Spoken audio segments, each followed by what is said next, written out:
Le médecin a dit qu'il n'y avait plus d'espoir, mais une petite fille de 8 ans entend et fait ceci. Sophie Martin n'avait que 32 ans, mais elle se sentait comme si elle avait vieilli de plusieurs décennies au cours des 3 dernières semaines. Son mari était hospitalisé dans un état grave. Les médecins parlaient en des termes qu'elle comprenait à peine, et sa fille de 8 ans ne semblait pas saisir la gravité de la situation. Ce fut en entendant la conversation dans le couloir que tout s'effondra. Sophie était sortie de la chambre quelques minutes pour aller chercher un café, laissant Léa assise à côté du lit de son père. Les voix des médecins résonnaient dans le couloir froid, et elle s'arrêta cachée derrière un mur lorsqu'elle entendit le nom de son mari. « Le cas de Thomas Martin n'a plus d'espoir, docteur Henry », dit une voix qu'elle reconnut comme étant celle du plus jeune médecin de l'équipe. Cela fait déjà 3 semaines de coma. Les examens montrent des lésions cérébrales étendues. « Je sais », répondit le docteur Henry, dont la voix grave portait des décennies d'expérience. « J'ai parlé avec son épouse hier. Elle ne veut pas encore l'accepter, mais nous devons être réalistes. L'état ne va pas s'inverser. » Sophie sentit ses jambes flageoler. Elle s'appuya contre le mur, la tasse de café tremblant dans sa main. « Quand allons-nous parler de débrancher les appareils ?» demanda le plus jeune médecin. « Demain, je vais présenter la situation complète à la famille. Il n'y a plus rien que nous puissions faire. Les équipements ne font que maintenir les fonctions vitales, mais le Thomas qu'ils connaissaient n'est plus là. » La tasse de café glissa des doigts de Sophie et tomba au sol répandant le liquide sombre sur le sol blanc. Elle ne bougea pas. Elle ne le pouvait pas. Les mots résonnaient dans son esprit comme un marteau frappant sans arrêt. Il n'y a plus rien que nous puissions faire. Quand elle parvint enfin à retourner à la chambre, elle trouva Léa exactement où elle l'avait laissée. La petite fille était assise sur la chaise à côté du lit, tenant la main de son père entre ses 2 petites mains. Ses longs cheveux sombres tombaient sur ses épaules, et elle portait ce t-shirt gris qui était son préféré parce que son père le lui avait offert pour son dernier anniversaire. « Maman, il a serré ma main », dit Léa sans quitter son père des yeux. « Je l'ai senti. C'était très faible, mais je l'ai senti. » Sophie ravala les larmes qui lui montaient à la gorge. Comment allait-elle dire à sa fille que ce n'était qu'un réflexe? Comment allait-elle expliquer que son père ne reviendrait plus? « Léa, ma chérie, nous devons parler. »« Plus tard, maman. Là, je raconte à papa ce qu'on a fait en classe aujourd'hui. La maîtresse Céline a parlé des étoiles, et je veux qu'il le sache. » La voix de la petite fille était si pleine d'espoir, si certaine que son père l'écoutait, que Sophie n'eut pas le courage d'interrompre. Elle s'assit sur l'autre chaise, de l'autre côté du lit, et regarda sa fille parler avec animation des constellations et des planètes, comme si Thomas était simplement endormi et allait se réveiller d'un moment à l'autre. La chambre était petite et avait cette odeur caractéristique d'hôpital que Sophie avait appris à détester. Les murs étaient d'un blanc qui essayait d'être réconfortant mais n'arrivait qu'à être froid. Une fenêtre étroite laissait entrer la faible lumière de fin de journée. Dans un coin, un vieux fauteuil où Sophie passait ses nuits, incapable de rentrer à la maison et de laisser son mari seul. Thomas était allongé sur le lit, connecté à divers appareils qui bipaient à intervalles réguliers. Son visage, autrefois toujours souriant, était immobile. Un tube respiratoire descendait dans sa gorge. D'autres fils et tubes sortèrent de ses bras. Sa poitrine se soulevait et s'abaissait au rythme imposé par la machine, et non par sa propre volonté. 3 semaines plus tôt, il était parti de la maison pour une autre journée de travail dans le bâtiment. Thomas était électricien, l'un des meilleurs de la région de Lyon. Il travaillait dur pour offrir une vie digne à sa famille. Ce matin-là, il avait embrassé Sophie et Léa comme il le faisait toujours, pris son repas et était parti en sifflotant un air. L'accident s'était produit vers 10 heures du matin. Une panne dans le système électrique de l'immeuble où il travaillait avait provoqué un court-circuit violent. Thomas avait reçu une décharge électrique si forte que son cœur s'était arrêté pendant près de 2 minutes. Quand ses collègues avaient réussi à le ranimer et que l'ambulance était arrivée, les dégâts étaient déjà graves. Sophie avait reçu l'appel alors qu'elle faisait la vaisselle du petit déjeuner. Elle se souvenait encore du bruit de l'assiette qui se brisait sur le sol quand elle avait entendu les mots « accident » et « hôpital ». Maintenant, 3 semaines plus tard, les médecins disaient qu'il n'y avait plus d'espoir. Léa continuait à parler à son père, sa voix enfantine remplissant le lourd silence de la chambre. Elle racontait la dispute qu'elle avait eue avec sa camarade Marine à cause d'un crayon de couleur, le chien qu'elle avait vu sur le chemin de l'école, la leçon de maths qui était difficile. « Papa, quand tu te réveilleras, tu m'aideras avec les maths, hein ?» dit Léa. « Tu expliques toujours mieux que la maîtresse. » Sophie ferma les yeux, sentant les larmes couler. Comment allait-elle l'annoncer à Léa? Comment dire que son père ne l'aiderait plus jamais avec ses devoirs? La porte de la chambre s'ouvrit et entra Sylvie, l'infirmière de l'après-midi. Elle avait la cinquantaine, des cheveux gris attachés en chignon et une manière douce qui adoucissait un peu la dureté de cet endroit. « Comment vont mes guerrières ?» demanda Sylvie en vérifiant les appareils. « Léa parle à son papa », répondit Sophie, en forçant un sourire. Sylvie regarda la petite fille avec tendresse. Ces derniers jours, elle s'était habituée à trouver Léa toujours là, bavardant sans arrêt, comme si son père pouvait entendre chaque mot.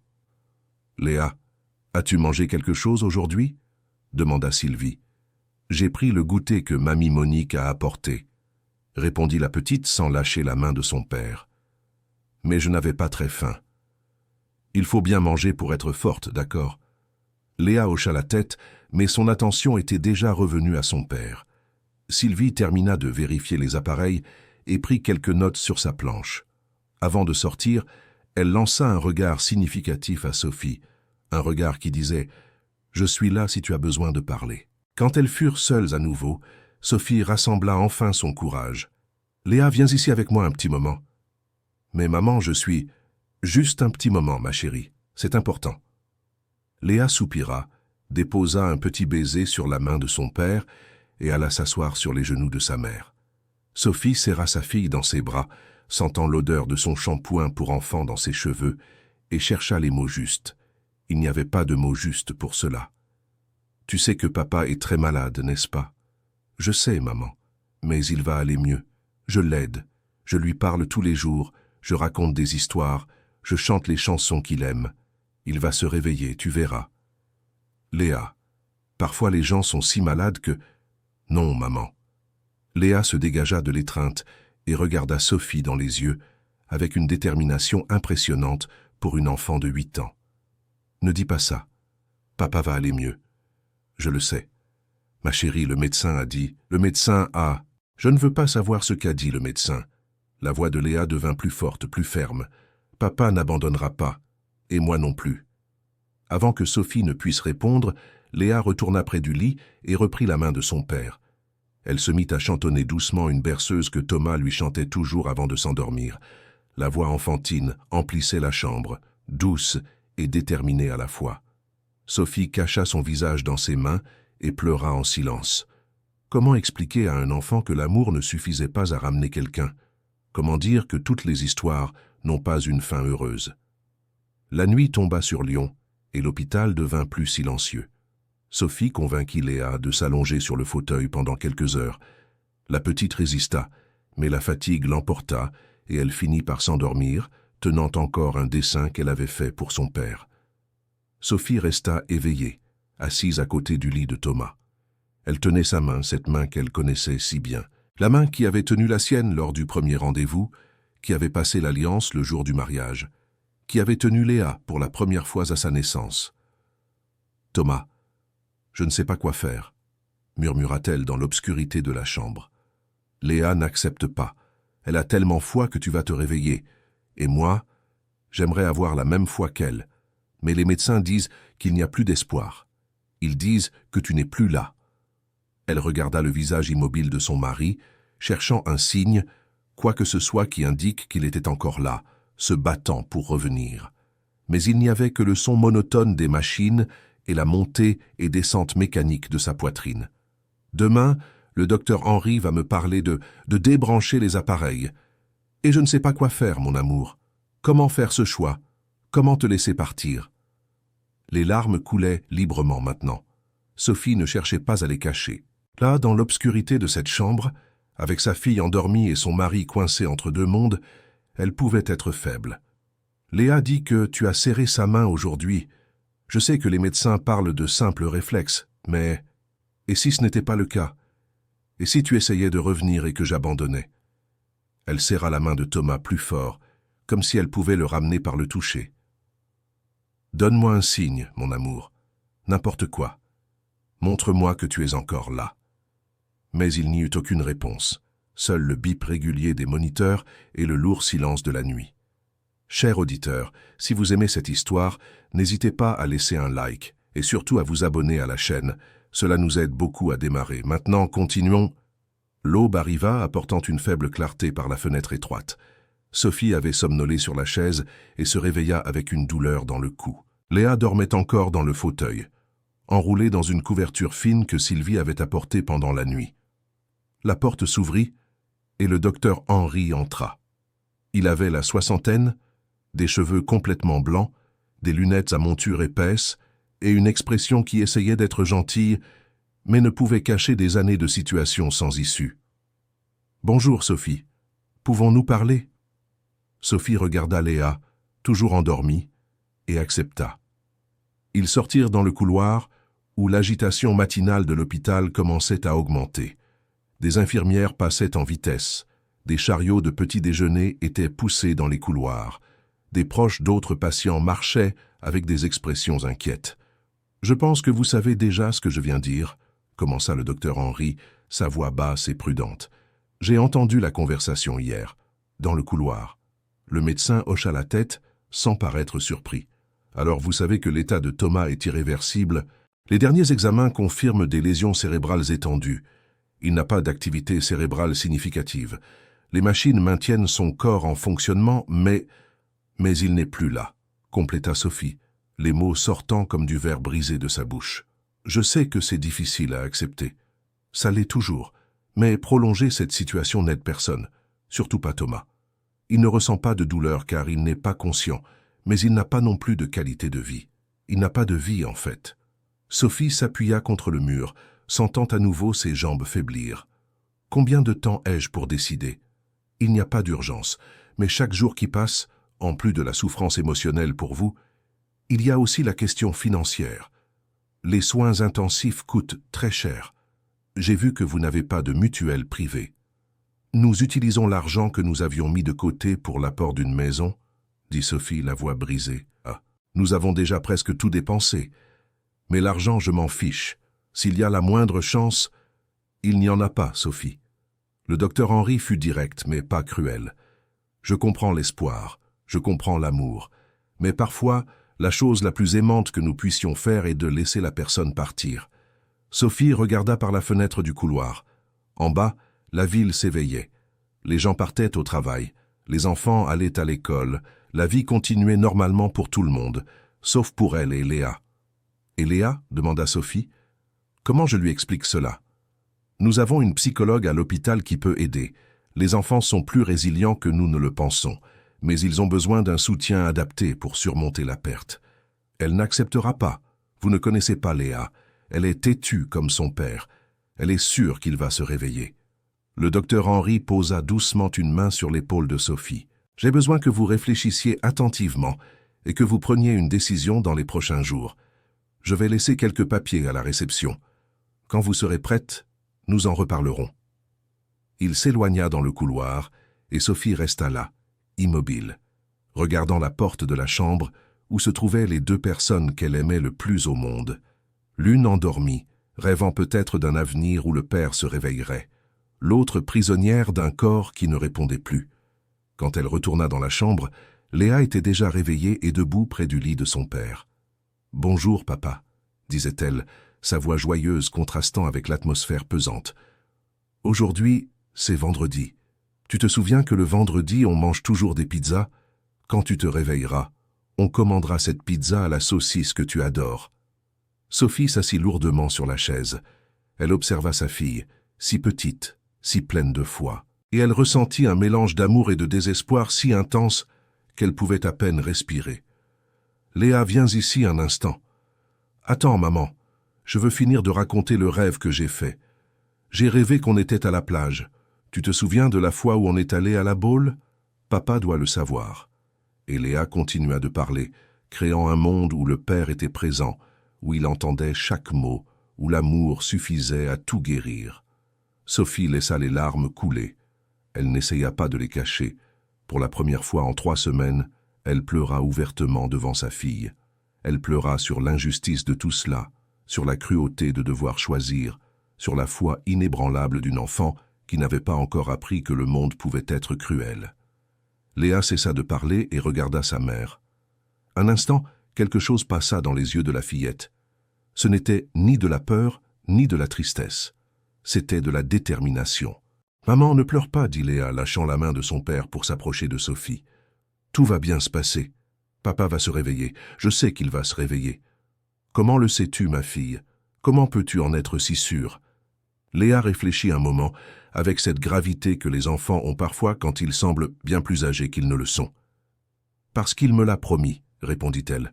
« Pour mon anniversaire, quand il m'a donné ce t-shirt, il a promis qu'il serait toujours là pour moi.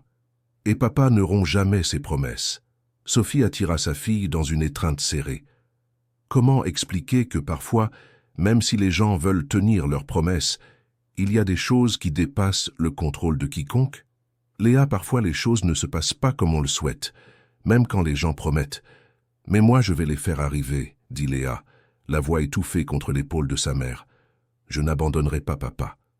Jamais. » Le reste de la matinée se déroula dans une routine devenue normale ces dernières semaines. Sylvie apporta le petit déjeuner. Monique, la mère de Sophie, arriva avec des vêtements propres et de la nourriture maison.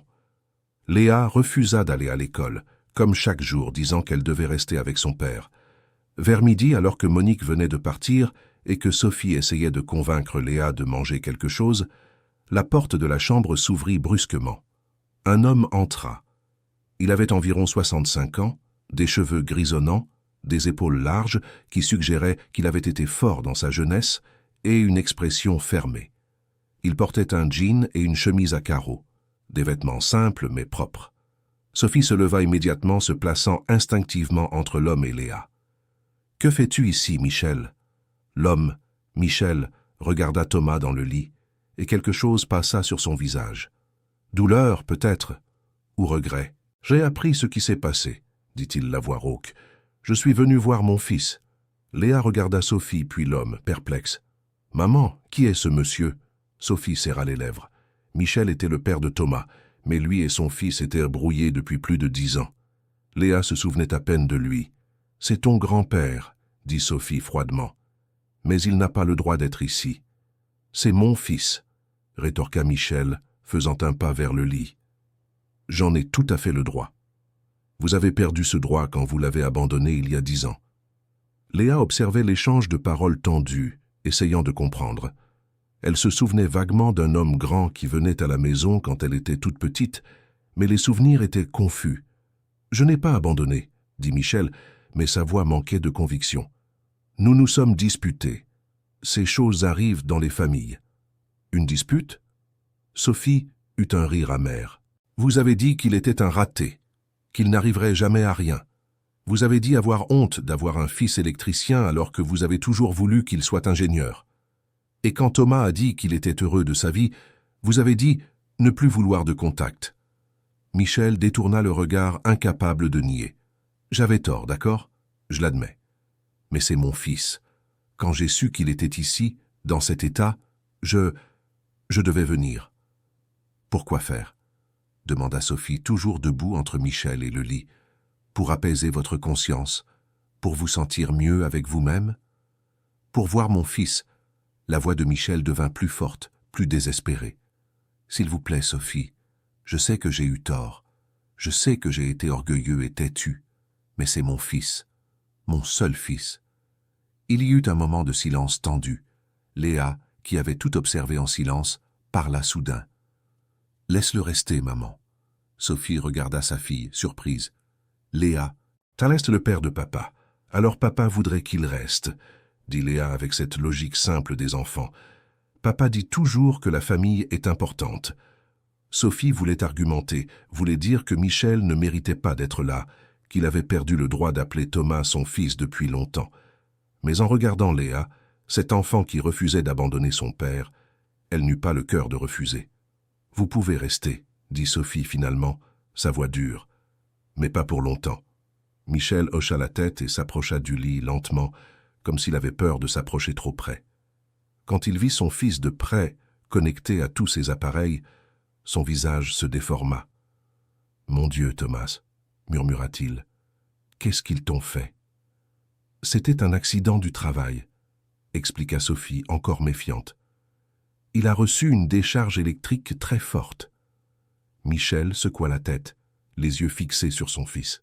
« Il a toujours été courageux, depuis qu'il est petit. Il n'avait peur de rien. »« Il est toujours courageux, » dit Léa, retournant près du lit et prenant la main de son père. « Il se bat pour revenir, je le sais. » Michel regarda sa petite fille comme s'il la voyait pour la première fois.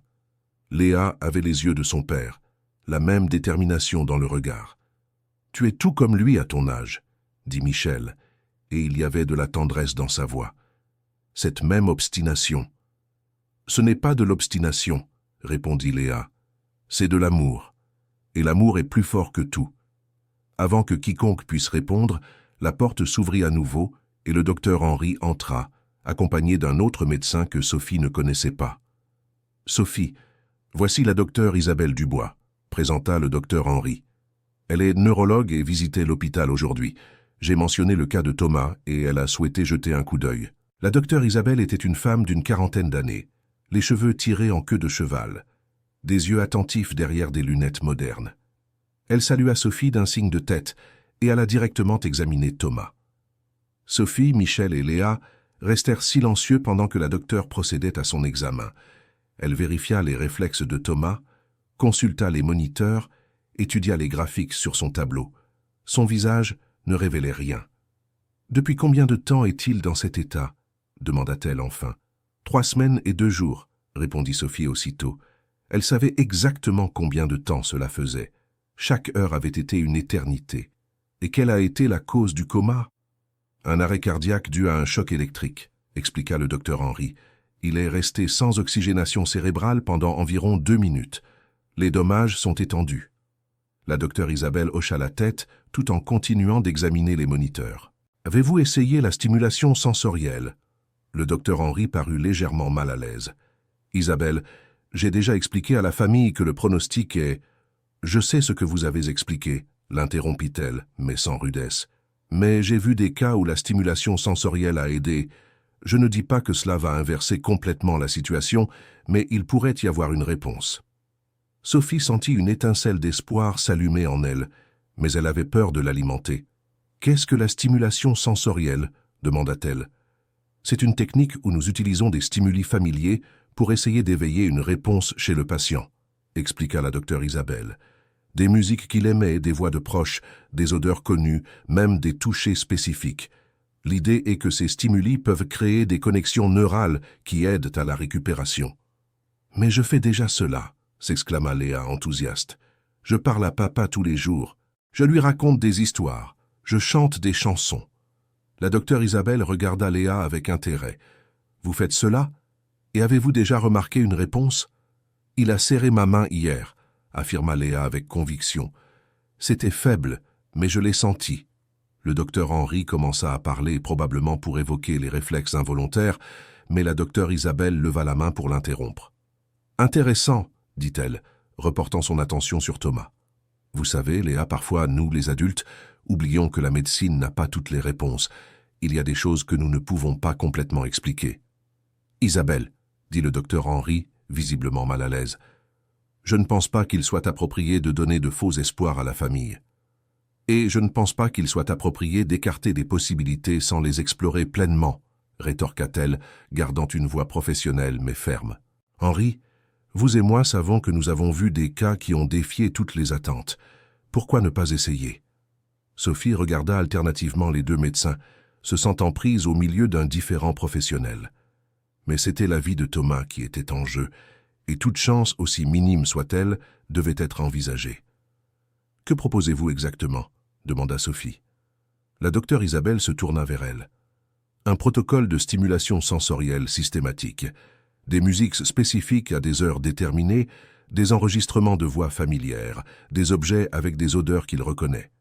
Et, plus important encore, la présence constante des personnes qu'il aime, comme sa fille ici présente. Mais cela ne changera pas son état, insista le docteur Henry. Les lésions cérébrales sont trop importantes. Peut-être pas, admit la docteure Isabelle.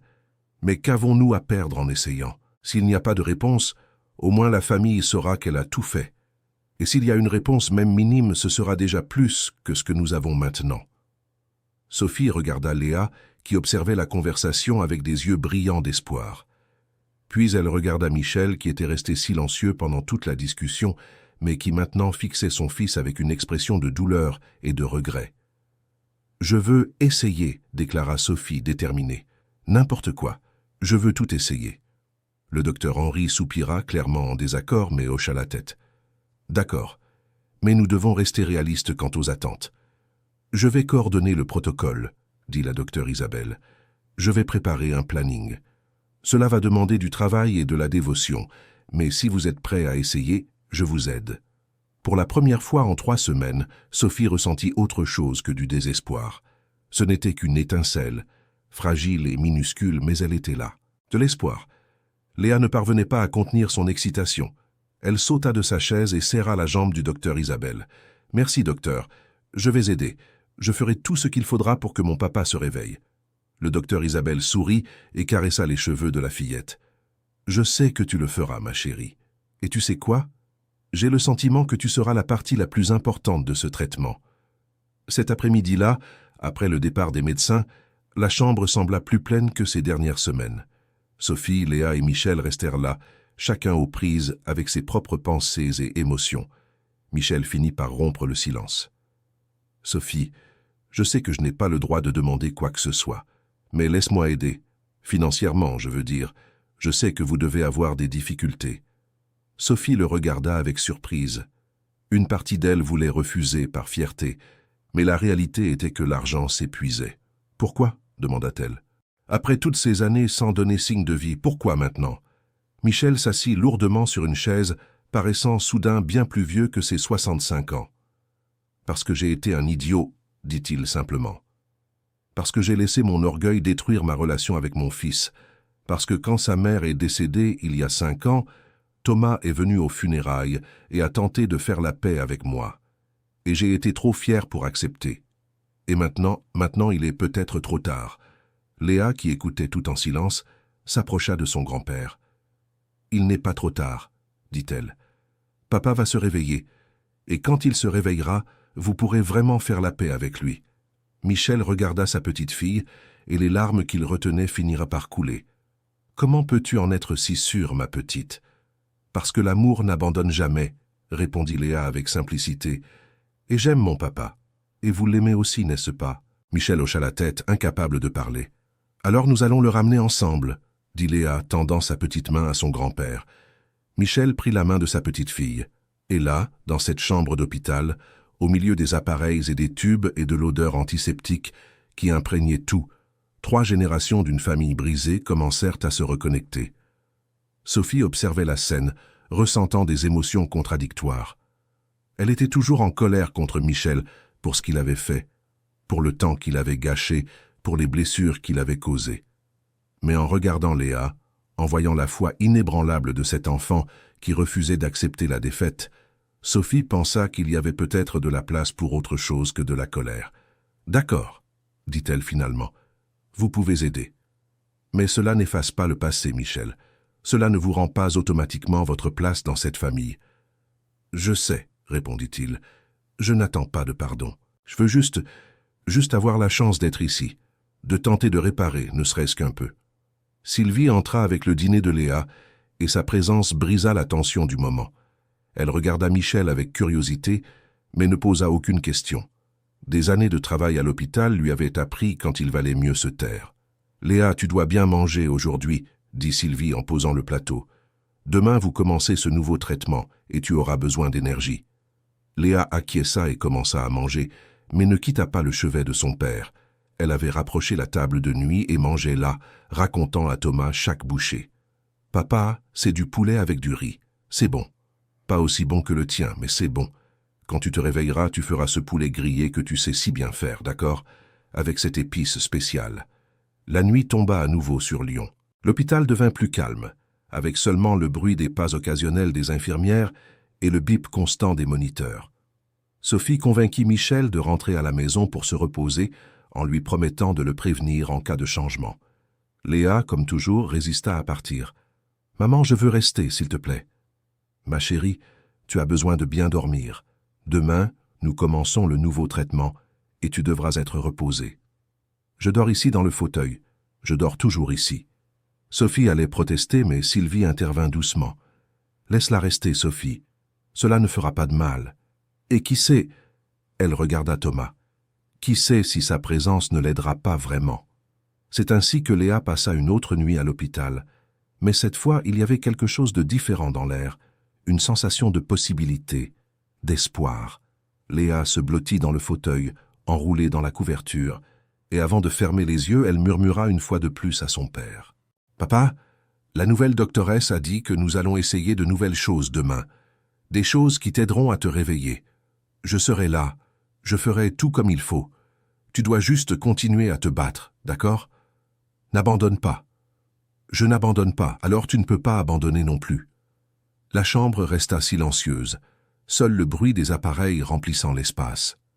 Sophie s'assit à côté du lit, comme elle le faisait chaque soir, et prit la main de Thomas.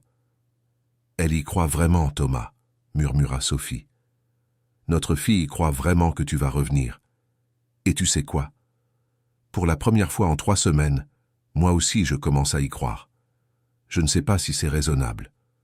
Probablement pas. Mais en regardant Léa avec toute sa foi, je ne peux pas ne pas espérer. » Elle serra sa main, cherchant un signe, une réponse. Il n'y eut rien. Mais pour la première fois, Sophie ne se sentit pas complètement désespérée. Il y avait un plan maintenant. Il y avait quelque chose à faire au lieu d'attendre. Le lendemain matin, la doctoresse Isabelle revint cette fois avec un dossier rempli de papiers et une tablette. « Bonjour la famille, » dit-elle avec entrain. « Prêts à commencer ?» Léa sauta du fauteuil avant même que Sophie ne puisse répondre. « Je suis prête. Qu'est-ce qu'on va faire ?» La doctoresse Isabelle sourit et s'agenouilla pour être à la hauteur de la petite fille. « Eh bien, Léa, tu vas être mon assistante principale pour ce traitement, d'accord ?» Léa hocha la tête avec enthousiasme. « D'abord, j'ai besoin que tu me racontes tout sur ton père, les chansons qu'il aime, ses plats préférés, les endroits où vous alliez ensemble, tout ce dont tu te souviens. » Léa réfléchit un instant puis commença à parler, les mots jaillissant avec animation. « Papa adore la musique country, ces vieilles chansons, tu sais, il chantait toujours sous la douche. Et il adore les barbecues. Il fait les meilleurs barbecues du monde. Et nous allions toujours à la petite place près de la maison le dimanche, je jouais sur la balançoire et il lisait le journal sur le banc. Et il raconte des histoires drôles de quand il était enfant, des histoires de son grand-père qui travaillait dans une ferme. Et il... » Léa continua de parler pendant plusieurs minutes, et la doctoresse Isabelle notait tout sur sa tablette. Sophie regardait, impressionnée par tous les détails dont sa fille se souvenait. « Parfait, » dit la doctoresse Isabelle quand Léa s'arrêta enfin pour reprendre son souffle. « Maintenant, Sophie, j'ai besoin que tu enregistres quelques messages, des choses spécifiques, des souvenirs que tu partages avec Thomas. Pas besoin d'être élaboré, juste des conversations normales, comme s'il était réveillé. »« Je peux le faire, » dit Sophie. « Super. Et Léa, toi aussi tu vas enregistrer des messages, mais les tiens seront spéciaux. Tu raconteras des histoires à ton père, comme tu le fais déjà. Mais nous allons le faire de manière systématique, à des heures précises. »« Et ça va le faire se réveiller ?» demanda Léa. La doctoresse Isabelle hésita, choisissant ses mots avec soin. « Cela lui donnera les meilleures chances possibles de se réveiller. Je ne peux pas promettre de résultats, Léa. Personne ne le peut. Mais nous ferons de notre mieux, d'accord ?»« D'accord, » acquiesça Léa, et il y avait de la détermination dans sa voix. Le reste de la matinée fut consacré à organiser le protocole. La docteure Isabelle apporta un petit lecteur de musique qui serait utilisé pour diffuser les morceaux préférés de Thomas à des moments précis. Elle apprit à Léa à effectuer certains types de massages sur les mains de son père, expliquant que le toucher pouvait être un puissant stimulant. Michel apparut vers midi, apportant de la nourriture d'un restaurant voisin. Il semblait avoir mal dormi, les yeux rouges suggérant qu'il avait passé la nuit à pleurer. Mais il était là, et cela signifiait quelque chose.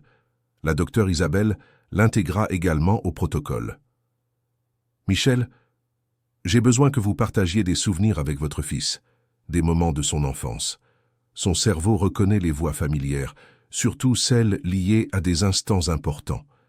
Michel parut mal à l'aise. « Je ne sais pas si... Nous étions fâchés. Peut-être que ma voix n'est pas la bienvenue. »« Votre voix est celle de son père, » dit la docteure Isabelle avec douceur. « Même si vous étiez en conflit, il y a des décennies de souvenirs derrière vous, de bons souvenirs. Ce sont ceux-là que nous devons réveiller. » Et ainsi, cet après-midi-là, Michel se mit à parler. D'abord hésitant, puis avec plus d'aisance. Il raconta quand il avait appris à Thomas à faire du vélo, la première fois qu'il l'avait emmené pêcher, la fierté qu'il avait ressentie lorsque son fils avait réparé seul le chauffe-eau à seulement 12 ans. Léa écoutait attentivement, découvrant des facettes de son père qu'elle ne connaissait pas. Sophie écoutait aussi, regardant Michel d'un œil un peu différent. Il avait commis des erreurs, s'était laissé emporter par l'orgueil et l'entêtement, mais on pouvait voir à travers ses récits qu'il avait aimé son fils, qu'il l'aimait encore.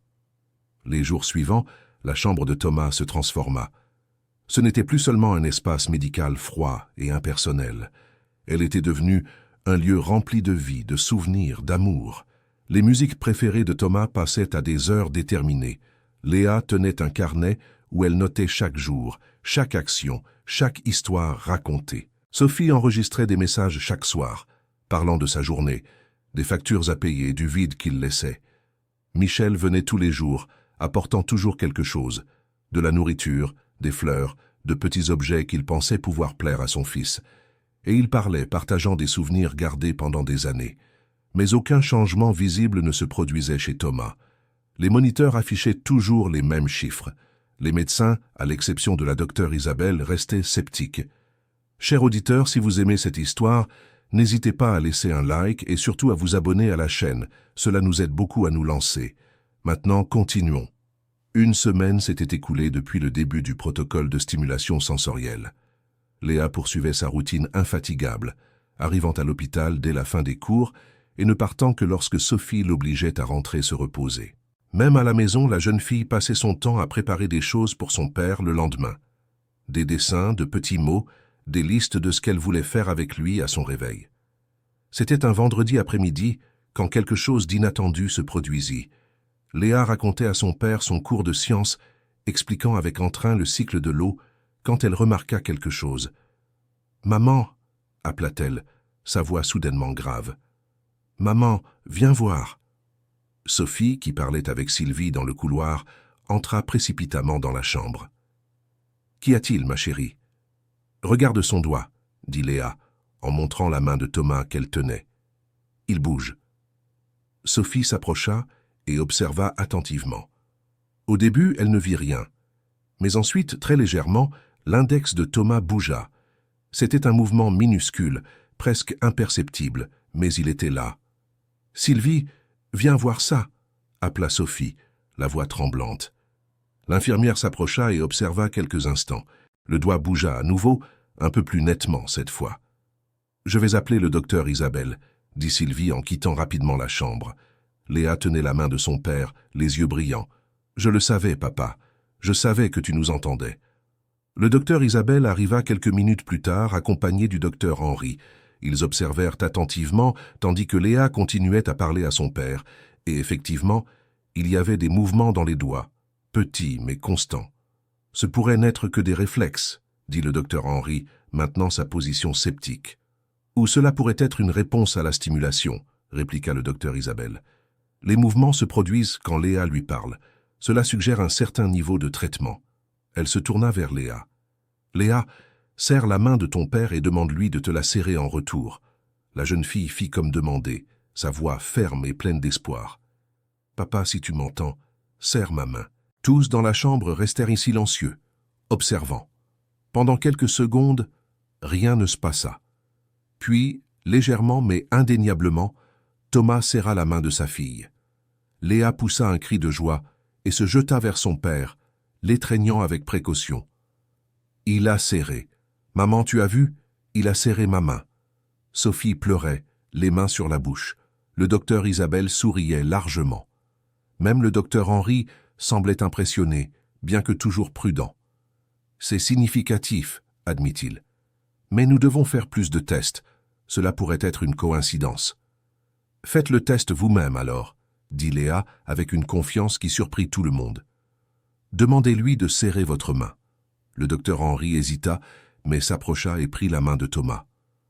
Thomas, si vous pouvez m'entendre, serrez ma main. Il n'y eut aucune réponse. Le médecin attendit 1 minute entière, mais rien ne se passa. Comme je l'ai dit, c'était probablement... Attendez, interrompit le docteur Isabelle. Léa, essayez encore. Léa retourna au bord du lit et prit la main de son père. Papa, c'est moi, Léa, serre ma main si tu m'entends. Cette fois, la réponse fut plus rapide. Thomas serra la main de sa fille. Il ne répond qu'à sa voix, observa le docteur Isabelle. C'est très significatif. Cela montre qu'il traite non seulement la commande, mais identifie aussi qui parle. Ou cela pourrait être qu'il ne répond qu'à un certain ton de voix, argumenta le docteur Henry. Mais même lui semblait moins convaincu maintenant. Sophie, essayez, suggéra le docteur Isabelle. Sophie s'approcha, les jambes tremblantes. Elle prit l'autre main de son mari et dit, essayant de garder la voix ferme. Thomas, mon amour, c'est moi, Sophie. Si tu m'entends, serre ma main. Il y eut une pause qui sembla durer une éternité. Puis Thomas serra. Pas aussi fort qu'il l'avait fait avec Léa, mais c'était une réponse claire. Sophie s'effondra en larmes, se penchant sur le lit et embrassant le front de son mari. « Tu es là. Tu es vraiment là. » La nouvelle se répandit rapidement dans l'hôpital. Sylvie le raconta à d'autres infirmières, qui le dirent à d'autres médecins. Bientôt, plusieurs professionnels de santé trouvèrent des excuses pour passer par la chambre de Thomas, curieux de voir le patient qui répondait après des semaines de coma profond. Michel arriva en fin d'après-midi et eut du mal à croire ce qu'on lui raconta. « Il répond? Vraiment? Il a serré nos mains, papy, » dit Léa, toujours radieuse. « Papa nous entend. » Michel s'approcha du lit de son fils, hésitant. « Je peux essayer ?»« Bien sûr, » dit Sophie. Michel prit la main de Thomas et sa voix trembla lorsqu'il parla. « Thomas, c'est moi, ton père. Je sais que nous étions fâchés, mais je suis là maintenant. Je suis là et je ne repartirai plus. Si tu peux m'entendre, mon fils, s'il te plaît, serre ma main. » Le silence qui suivit fut lourd. Michel attendit, les yeux fixés sur la main de son fils. 5, 10, 15 secondes passèrent. Rien ne se passa. Michel baissa la tête, les épaules affaissées. « Il ne veut pas me répondre. Et je comprends. Attends, dit Léa en s'approchant. Laisse-moi essayer quelque chose. » Elle se plaça à côté de Michel et prit la main libre de son grand-père. « Papa, papy est là. Il regrette ce qui s'est passé. Il t'aime beaucoup. Je sais que tu le sais. Alors si tu lui pardonnes, serre-lui la main. Montre à papy que tu sais qu'il est là. » La pièce entière retint son souffle. Même Sylvie, qui vérifiait les autres appareils, s'arrêta pour observer. Et puis, lentement mais clairement, Thomas serra la main de Michel. L'homme de 65 ans, qui avait été si fier, si dur, si longtemps, s'effondra.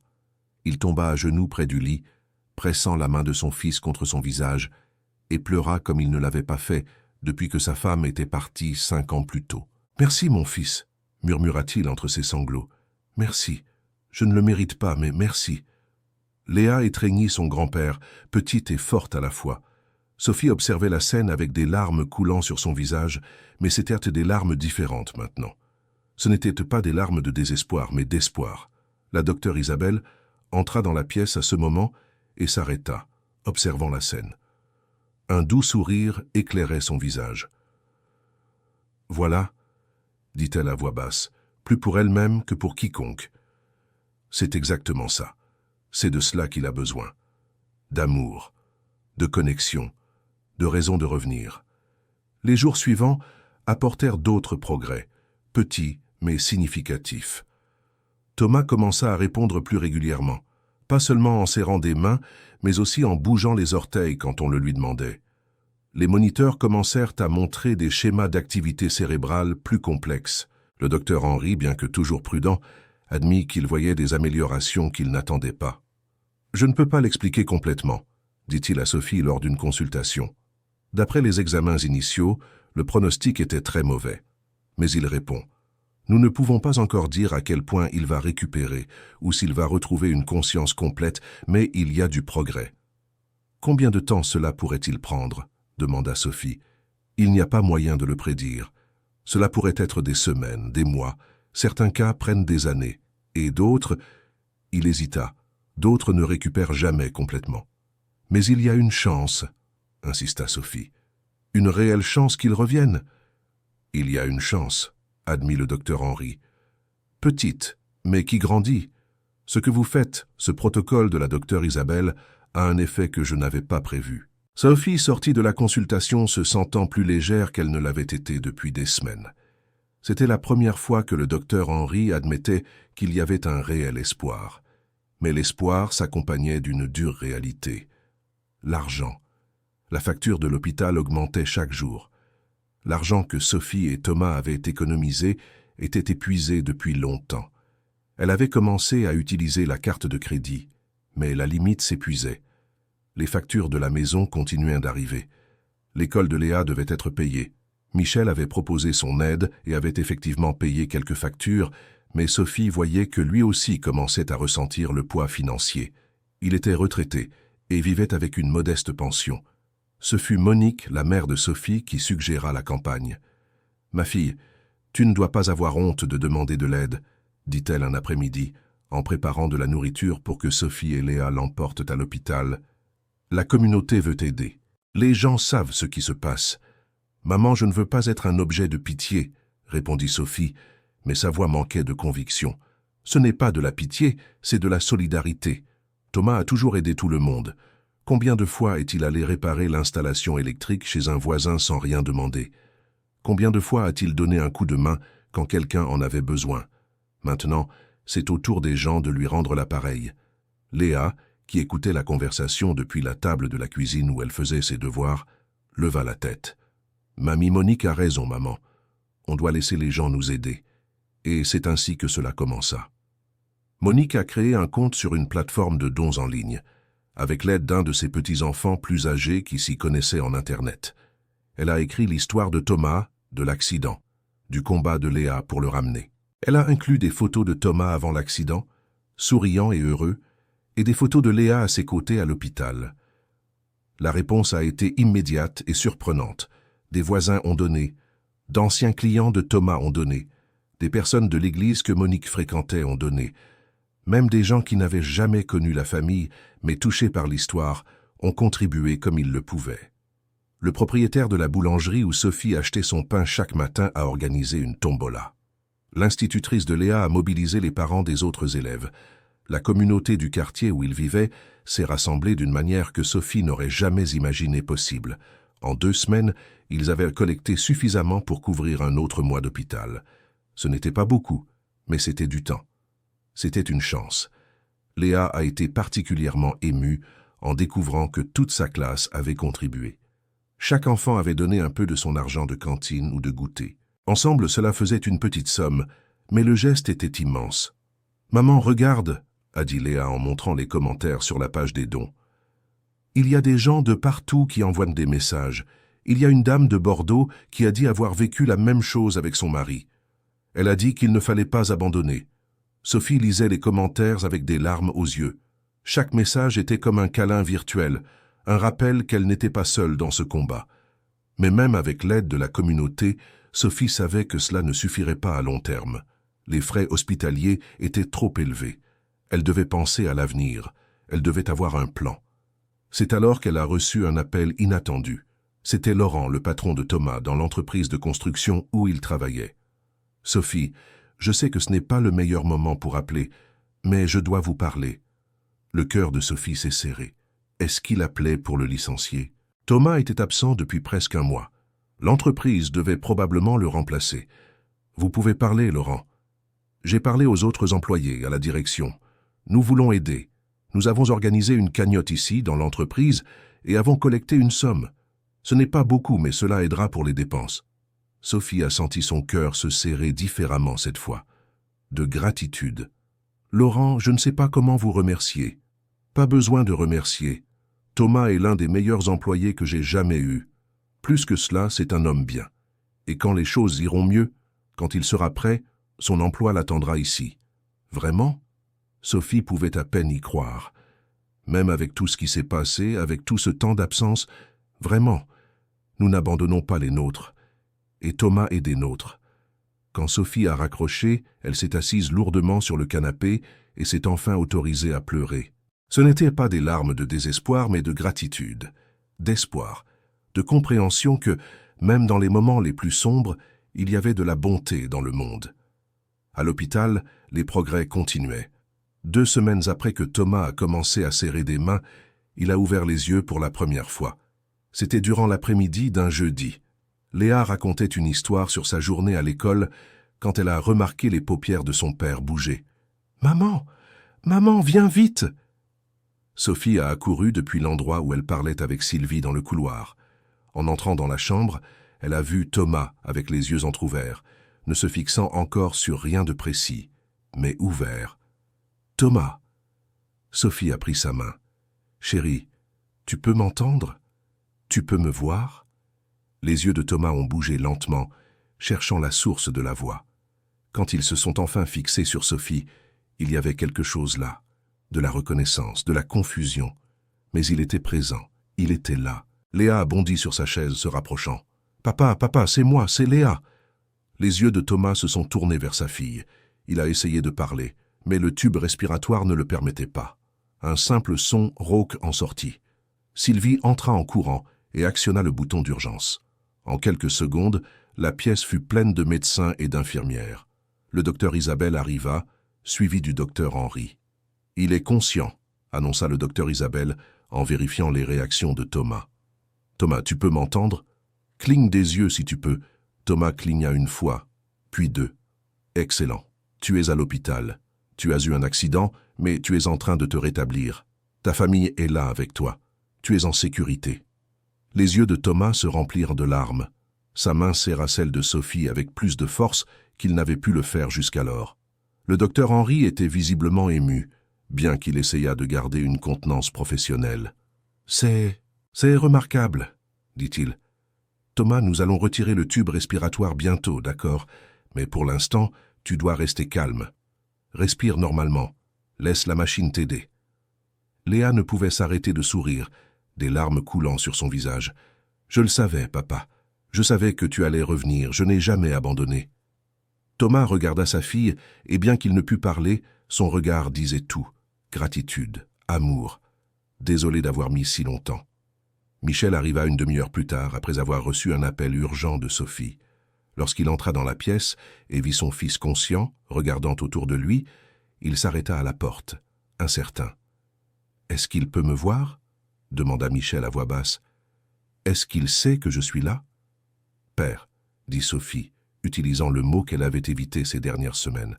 « Viens, viens lui parler. » Michel s'approcha lentement. Il se tint près du lit, regardant son fils qu'il avait perdu par orgueil et avait failli perdre à jamais d'une manière bien pire. « Thomas », sa voix n'était qu'un murmure. « Mon fils, je suis là. Je suis tellement désolé. Pour tout. Pour les années perdues, pour les mots durs, pour l'orgueil stupide. Je t'aime. Je t'ai toujours aimé. Et si tu me donnes une chance, je passerai le reste de ma vie à essayer de réparer ce que j'ai brisé. » Thomas regarda son père longuement. Puis, avec un effort visible, il leva la main. Michel prit la main de son fils et la pressa contre sa poitrine, ses larmes coulant librement. Léa observait tout, son cœur si plein de bonheur qu'il semblait sur le point d'exploser. « Nous sommes à nouveau ensemble, » dit-elle, posant une main sur les mains entrelacées de son père et de son grand-père. « La famille est à nouveau réunie. Chers auditeurs, si vous appréciez l'histoire, n'hésitez pas à laisser un like et surtout à vous abonner à la chaîne. Cela nous aide beaucoup, nous qui débutons. Maintenant, continuons. Le retrait du tube respiratoire fut programmé pour le lendemain matin. C'était une procédure délicate, et il y avait toujours le risque que Thomas ne puisse respirer par lui-même. Mais les médecins étaient confiants qu'il était assez fort pour essayer. Sophie passa la nuit à l'hôpital, comme toujours, mais cette fois Thomas était éveillé. Il ne pouvait toujours pas parler à cause du tube, mais ses yeux suivaient Sophie dans la pièce, et il serrait sa main de temps en temps, comme s'il avait besoin de confirmer qu'elle était vraiment là. Léa avait été convaincue de rentrer à la maison pour se reposer, mais non sans avoir fait promettre à Sophie de l'appeler si quoi que ce soit arrivait. « Maman, tu promets ?» Si papa a besoin de moi, tu m'appelles? Je promets, ma fille. Mais tout ira bien. Tu as besoin de dormir dans un vrai lit, de prendre un bon bain, de manger quelque chose de fait maison. Demain sera un jour important. » Après que Monique eut emmené Léa, la pièce devint silencieuse. Sophie s'assit près du lit, tenant la main de Thomas. J'avais si peur. Elle commença à parler, les mots sortant dans un flot qu'elle avait retenu pendant des semaines. Quand les médecins disaient que tu ne reviendrais pas, j'essayais de les croire. J'essayais de me préparer à te laisser partir. Mais Léa, notre Léa n'acceptait pas. Elle était si sûre que tu allais te réveiller. Et je la regardais en me demandant comment j'allais lui annoncer que son père était parti pour toujours. Thomas serra la main de Sophie, ses yeux emplis d'émotion. « Les médecins voulaient que je signe les papiers pour débrancher les appareils, » poursuivit Sophie. « Ils disaient que c'était la chose la plus humaine, que tu souffrais, même inconscient. Et j'ai failli le faire, Thomas. J'ai failli signer. Mais chaque fois que je prenais le stylo, je voyais Léa te parler, te raconter des histoires, chanter, et je ne pouvais pas. Je ne pouvais pas abandonner tant qu'elle n'abandonnait pas. Les larmes coulaient sur le visage de Sophie, mais elle souriait à travers elles. Et puis ton père est apparu après toutes ces années. Et tu sais quoi? Je crois que c'était bien qu'il vienne, pas pour l'argent, même si ça a aidé, mais parce que vous aviez tous les deux besoin de régler cela. Et Léa, elle a été si sage pour une enfant de 8 ans. Elle l'a simplement accepté, sans jugement, sans rancune. » Thomas cligna des yeux et, avec effort, tourna légèrement la tête vers la porte, une question silencieuse. « Il vient demain matin, » dit Sophie, comprenant. « Il est là tous les jours, tu sais. Il te parle, il raconte des histoires de quand tu étais petit. Il essaie vraiment, Thomas. Je crois qu'il a peur qu'il soit trop tard pour arranger les choses entre vous. » Thomas secoua la tête, le mouvement encore faible mais délibéré. Non, il n'était pas trop tard. Le matin arriva avec une lumière douce entrant par la fenêtre. Thomas avait peu dormi durant la nuit, ses yeux s'ouvrant et se fermant, cherchant toujours Sophie pour s'assurer qu'elle était toujours là. Léa arriva tôt, amenée par Monique. Elle entra en courant dans la chambre et alla directement aux côtés du lit. « Bonjour, papa. Aujourd'hui, ils vont enlever le tube. Tu pourras parler à nouveau. » Thomas regarda sa fille et ses yeux se remplirent à nouveau de larmes. Il leva la main avec effort et caressa le visage de Léa du bout des doigts. C'était la première fois qu'il faisait un mouvement volontaire comme celui-là, et le contact, bien que faible, était plein d'amour. « Papa, » dit Léa, tenant sa main contre son visage, « tu es revenu. Tu es vraiment revenu pour moi. » Michel arriva peu après, apportant du café frais et des pains pour tout le monde. Il semblait encore hésitant sur sa place ici, mais sa présence était déjà plus naturelle, plus acceptée. L'équipe médicale entra à 9 heures du matin. La docteure Isabelle dirigeait le groupe avec le docteur Henri à ses côtés. Il y avait aussi une infirmière spécialisée en voies aériennes et un technicien en anesthésie. « Bonjour Thomas, » dit la docteure Isabelle. « Nous allons retirer le tube respiratoire maintenant. Cela pourrait être un peu inconfortable, mais ça passera vite. Quand nous l'enlèverons, vous aurez envie de tousser, c'est normal. Essayez simplement de vous détendre et laissez votre corps faire ce qu'il doit faire. » Sophie prit la main de Thomas et Léa se tint de l'autre côté, tenant son autre main. « On est là, papa, » dit Léa. « On est là avec toi. » La procédure fut rapide, mais sembla durer une éternité pour ceux qui observaient. Quand le tube fut finalement retiré, Thomas toussa violemment, son corps se courbant sous l'effort. Une infirmière maintint sa tête, l'aidant à se positionner mieux. Après quelques instants, l'atout diminua. Thomas essaya de respirer par lui-même, et bien que l'air entrât par saccades irrégulières, il respirait. Seul. « Très bien, » dit la docteure Isabelle, vérifiant les moniteurs. « La saturation en oxygène est bonne. Thomas, comment vous sentez-vous » Thomas ouvrit la bouche pour répondre. Aucun son ne sortit à la première tentative. Il essaya à nouveau, et cette fois, un murmure rauque émergea. De l'eau. Ce n'était qu'un mot, mais c'était la plus belle chose que Sophie avait entendue ces 4 dernières semaines. « Bien sûr, » dit Sylvie, qui était entrée dans la chambre pour assister à la procédure. Elle apporta un verre d'eau et une cuillère. « Petite gorgée, d'accord? Votre gorge est sensible. » Thomas prit quelques petites gorgées, avalant avec difficulté. Quand il eut terminé, il regarda autour de la chambre, voyant tout le monde présent. sa famille, sa fille, son épouse, son père qui avait été absent si longtemps. « Léa, dit-il, sa voix toujours un chuchotement rauque mais audible.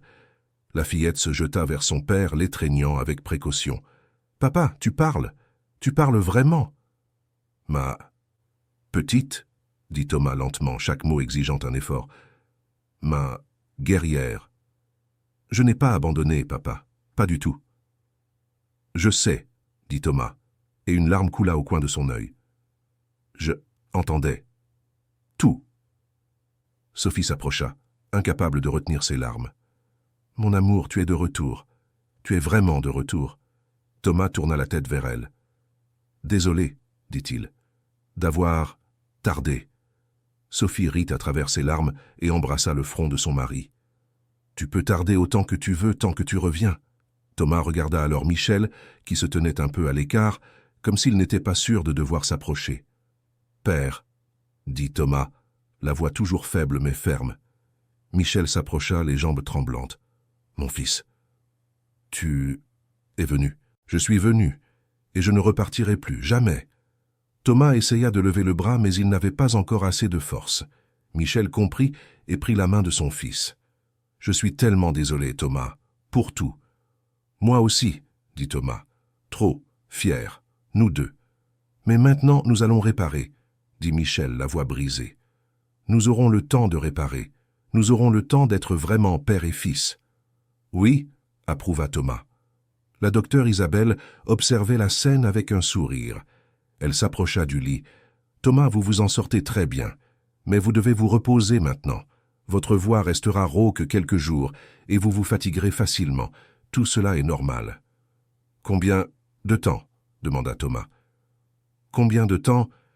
Je suis resté ici. »« 4 semaines et 3 jours, répondit Sophie. Thomas ferma les yeux, digérant l'information. « Trop longtemps. Mais tu es revenu, dit Léa. Et c'est ce qui compte. » Dans les jours qui suivirent, les progrès de Thomas furent impressionnants. Sa parole s'améliora rapidement, même s'il se fatiguait encore après de longues conversations. Il commença à mieux contrôler ses mouvements, bien qu'il fût encore faible. La kinésithérapie débuta presque immédiatement. Un kinésithérapeute nommé Nicolas rendait visite à Thomas 2 fois par jour, l'aidant à retrouver la force musculaire perdue pendant les semaines de coma. « Ce sera un processus long, » expliqua Nicolas à Thomas et sa famille. « Vos muscles se sont atrophiés à cause du manque d'utilisation. Nous commencerons par des exercices simples et nous progresserons. » Léa assistait à toutes les séances de kinésithérapie, encourageant son père à chaque petit progrès. « Voilà, papa, tu as réussi à bouger ton bras plus haut aujourd'hui. »« J'essaie, » répondait Thomas, toujours avec un sourire pour sa fille. Sophie reprit le travail à mi-temps. Elle avait pris un congé, mais l'argent s'épuisait malgré toute l'aide reçue. Les factures continuaient d'arriver, et il y avait maintenant les frais de kinésithérapie aussi. Michel devint une présence constante. Il restait avec Thomas le matin, quand Sophie travaillait et que Léa était à l'école. Ils parlaient, parfois du passé, parfois de l'avenir. Lentement, douloureusement, ils reconstruisaient la relation brisée par l'orgueil et les mots durs. « J'ai toujours voulu que tu sois ingénieur, » dit Michel un jour lors d'une de ces conversations. « Parce que je pensais que ce serait une vie meilleure, plus facile. »« Je sais, papa, » répondit Thomas. « Mais j'aime ce que je fais, réparer les choses, les faire fonctionner à nouveau. Ça me fait me sentir utile. »« Tu es utile, tu l'as toujours été. J'étais juste trop aveugle pour le voir. On a gaspillé beaucoup de temps. »« J'ai gaspillé beaucoup de temps, » corrigea Michel. « C'était de ma faute. Mais Léa m'a appris quelque chose. »« Quoi ? » ?»« Qu'il n'est jamais trop tard pour recommencer. Elle avait 8 ans et apprenait à un vieil entêté comme moi à ne pas abandonner. » Thomas sourit. « Elle est spéciale, notre Léa. Comme son père. 2 semaines après son réveil du coma, Thomas prit son premier repas solide. Ce n'était qu'une soupe légère, mais pour lui, nourri par sonde pendant des semaines, c'était un festin. Léa était là, bien sûr, observant chaque cuillerée. « C'est bon, papa ?»« C'est incroyable, » dit Thomas, bien que la soupe ne soit qu'une soupe d'hôpital, sans grande saveur. « Quand on rentrera à la maison, mamie Monique préparera cette soupe que tu aimes, celle aux haricots et saucisses. » J'ai hâte d'y être. L'évocation du retour à la maison ramena une réalité que tous évitèrent d'aborder. Thomas allait mieux, mais les frais d'hôpital continuaient d'augmenter. La collecte de fonds avait beaucoup aidé, mais ne suffirait pas s'il devait rester hospitalisé beaucoup plus longtemps. Ce fut le docteur Henry qui aborda le sujet. « Thomas va très bien », dit-il lors d'une réunion avec Sophie et Michel. Mieux que quiconque n'aurait pu le prévoir, mais il est temps de penser à l'étape suivante. « Pourra-t-il rentrer à la maison ?» demanda Sophie, pleine d'espoir. « Pas encore. Il a encore besoin de soins constants, de kinésithérapie intensive. Mais il n'a pas nécessairement besoin d'être à l'hôpital. Il existe des options de soins à domicile. »« Ce serait moins cher ?» demanda Michel. « Bien moins cher », confirma le docteur Henry. « Mais ce n'est toujours pas gratuit. Vous devriez engager une infirmière, louer du matériel, avoir des kinés qui viennent régulièrement. » Sophie et Michel échangèrent un regard. C'était encore beaucoup d'argent, bien plus qu'ils n'en avaient. « Combien de temps aurait-il besoin de ce type de soins ?» demanda Sophie. « Difficile à dire. Quelques mois au moins. Peut-être plus. Cela dépend de l'évolution de sa récupération. » Sophie sortit de la réunion avec le poids du monde sur ses épaules.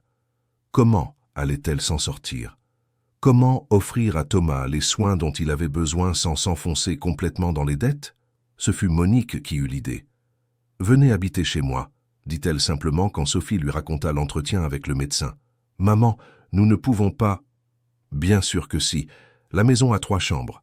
Une pour vous, une pour Léa, et nous transformerons le salon en chambre pour Thomas, au moins jusqu'à ce qu'il puisse remonter les escaliers. Je suis à la maison toute la journée, je peux aider à m'occuper de lui. Et la maison est déjà payée, pas de loyer, pas de traite.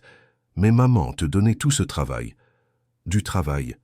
Sophie, j'ai élevé 3 enfants seuls, après que ton père nous ait quittés. Prendre soin de mon gendre, aider ma fille et ma petite-fille, ce n'est pas du travail. C'est ce que fait la famille. » Sophie serra sa mère dans ses bras, pleurant de gratitude. « Merci, maman. Merci. Pas de quoi. Maintenant, organisons-nous. Nous devrons faire quelques aménagements dans la maison, mais rien que nous ne puissions résoudre. » Et c'est ainsi que, 3 semaines après son réveil du coma, Thomas quitta enfin l'hôpital. Non pour sa propre maison, mais pour celle de Monique, qui devint rapidement un foyer pour toute la famille. Le jour de la sortie fut plein d'émotions. Léa ne cessait de sauter de joie. « Papa rentre à la maison, papa rentre à la maison. » Sylvie vint dire au revoir, apportant une carte que toutes les infirmières de l'étage avaient signée. « Tu es un guerrier, Thomas ?» dit-elle en tendant la carte. « Et toi, Léa, tu es une héroïne. Nous n'oublions jamais les filles courageuses qui n'abandonnent pas. » La docteure Isabelle vint aussi dire au revoir. « Vous savez que vous pouvez m'appeler si vous avez besoin de quoi que ce soit, n'est-ce pas ?» dit-elle. « Je passerai de temps en temps pour voir comment ça se passe. »« Merci, docteur, » dit Thomas, sa parole maintenant bien plus claire, bien qu'un peu lente encore. « Merci d'avoir cru quand d'autres ne croyaient pas. »« Je n'ai pas fait grand-chose, » a-t-elle répondu. « Ceux qui ont fait le travail difficile, c'est votre famille. Surtout cette petite guerrière ici. » Elle a caressé les cheveux de Léa qui a affiché un large sourire. Même le docteur Henry est venu lui dire au revoir, et il y avait quelque chose de différent dans son expression. De l'humilité, peut-être. La reconnaissance qu'il y avait plus dans la médecine que des chiffres et des examens. « Thomas, vous m'avez appris quelque chose, » a-t-il dit. « Vous m'avez rappelé que chaque patient est unique, que les pronostics ne sont que des probabilités, pas des certitudes. Je vous souhaite le meilleur pour votre rétablissement. » Le trajet jusqu'à la maison de Monique a été prudent. Thomas était en fauteuil roulant, toujours sans force pour marcher par lui-même. Michel conduisait le van adapté qu'ils avaient loué, avec Sophie à ses côtés. Léa était à l'arrière avec son père, lui tenant la main et bavardant sur tout ce qu'ils allaient faire maintenant qu'ils rentraient à la maison. « On va regarder nos films préférés, papa. Et tu vas rencontrer le petit chien que mamie Monique a adopté. Il s'appelle Boule et il est trop mignon. Et je vais te lire des histoires, tous les soirs avant de dormir, comme tu le faisais pour moi. » Thomas souriait en écoutant sa fille, son cœur si plein d'amour qu'il semblait sur le point de déborder. Quand ils sont arrivés chez Monique, elle les attendait sur le pas de la porte avec une bannière faite main qui disait « Bienvenue à la maison, Thomas », décorée de dessins colorés que Léa avait faits les jours précédents. La transition n'a pas été facile. Thomas avait besoin d'aide pour tout, pour s'habiller, pour se laver, pour passer du fauteuil roulant au lit. Sophie avait engagé une infirmière qui venait 3 fois par semaine, mais le reste du temps, les soins incombaient à la famille. Monique en a assumé la plus grande partie pendant la journée, quand Sophie était au travail. Elle préparait les repas, aidait Thomas pour ses besoins de base et lui tenait compagnie pendant les longues heures d'exercice de kinésithérapie. Nicolas, le kinésithérapeute, venait tous les après-midi. Les séances étaient dures, douloureuses même, mais Thomas ne se plaignait jamais. Il était déterminé à remarcher, à retrouver son indépendance. 5 répétitions de plus, disait Nicolas, tandis que Thomas, allongé sur un tapis au sol, essayait de lever la jambe. Thomas grognait d'effort, son visage crispé par la douleur, mais il terminait les répétitions. « Très bien, vous devenez plus fort chaque jour. » Léa était toujours là pendant ces séances, encourageant son père. « Tu peux le faire, papa. Juste une de plus. » Et Thomas y arrivait, non parce que c'était facile, mais parce qu'il ne voulait pas décevoir sa fille qui n'avait jamais renoncé à lui. Michel était aussi présent presque tous les jours. Il avait pratiquement emménagé chez Monique, dormant sur le canapé du salon. Il aidait en tout ce qu'il pouvait, en faisant les courses, en emmenant Léa à l'école quand Sophie ne pouvait pas, en restant avec Thomas les soirs où son fils ne pouvait pas dormir à cause de la douleur. Pendant ces nuits, père et fils parlaient de tout, des années perdues, des regrets, des rêves et des espoirs pour l'avenir. « J'ai cru que j'allais mourir, a dit Thomas une nuit, quand la douleur était particulièrement forte et que le sommeil ne venait pas. « Mais tu n'es pas mort, a répondu Michel. Tu as lutté, tu es revenu. Parfois, quand j'étais dans le coma, j'entendais des voix, surtout celle de Léa. Elle me parlait toujours, me racontait des histoires. Cette petite n'a jamais perdu la foi. Elle est, comme sa mère, forte, déterminée. Et comme son père aussi, a dit Michel. Tu n'as jamais été du genre à abandonner, Thomas, depuis tout petit. Tu te souviens quand tu voulais apprendre à jouer de la guitare et que tu t'es entraîné tous les jours pendant des mois jusqu'à pouvoir jouer cette chanson que tu voulais? Je m'en souviens. Tu étais agacé par le bruit. Michel a ri doucement. Je l'étais. Mais j'étais fier aussi, même si je ne l'ai jamais dit. Je sais, papa, je l'ai toujours su. Ils sont restés silencieux un moment, ce genre de silence confortable qui ne vient que lorsque 2 personnes ont enfin fait la paix. Je vais rester ici, dit soudain Michel. Je veux dire de façon permanente. Je ne retournerai pas dans mon appartement. Je vais le vendre et rester à proximité. Vous avez besoin de moi et moi, j'ai besoin de vous. Tu en es sûr? Absolument. J'ai déjà perdu trop d'années. Je n'en perdrai pas une de plus. Les mois passèrent et la maison de Monique se transforma en un véritable foyer. Ce n'était pas grand, ce n'était pas luxueux, mais c'était plein d'amour et de vie. Thomas progressait, lentement mais régulièrement. D'abord, il parvint à se tenir debout avec un soutien, puis à faire quelques pas entre le fauteuil roulant et le lit. Chaque petit progrès était célébré comme une grande victoire. Léa restait sa plus grande encouragère. Elle avait créé un tableau où elle marquait chaque réussite de son père, un pas de plus, un mouvement plus fluide, une journée sans douleur intense. « Regarde, papa, » dit-elle un jour en montrant le tableau. « Ça fait déjà 37 réussites, tu t'en sors si bien. » Et Thomas regardait le tableau, ces autocollants colorés que sa fille avait placés avec tant d'affection, et ressentait un mélange de gratitude et de détermination. Il allait s'améliorer. Pas seulement pour lui, mais pour cette fille incroyable qui n'avait jamais abandonné. La communauté restait présente. Les voisins venaient régulièrement avec de la nourriture, proposant leur aide pour tout ce qui était nécessaire. La maîtresse de Léa organisa une visite de toute la classe, et Thomas fut ému de voir tous ses enfants apporter des cartes et des dessins. Le patron de Thomas, Laurent, venait aussi de temps en temps, assurant toujours que son emploi l'attendait. « Prends ton temps, Thomas, disait-il, remets-toi bien. L'entreprise sera là quand tu seras prêt. » Mais la question financière restait une préoccupation constante. Même en vivant chez Monique et avec l'aide de Michel, les coûts de la rééducation étaient élevés. Les médicaments, la physiothérapie, les équipements spéciaux, tout s'additionnait. Sophie travaillait de longues heures, faisant parfois des heures supplémentaires. Elle se plaignait rarement, mais la fatigue était visible. Monique le remarquait, bien sûr, et essayait d'alléger le poids quand elle le pouvait. Sophie, tu dois te reposer, disait Monique. Ça ne sert à rien de te tuer au travail pour finir malade toi aussi. Maman, je dois payer les factures. Tu dois être en bonne santé pour ta famille.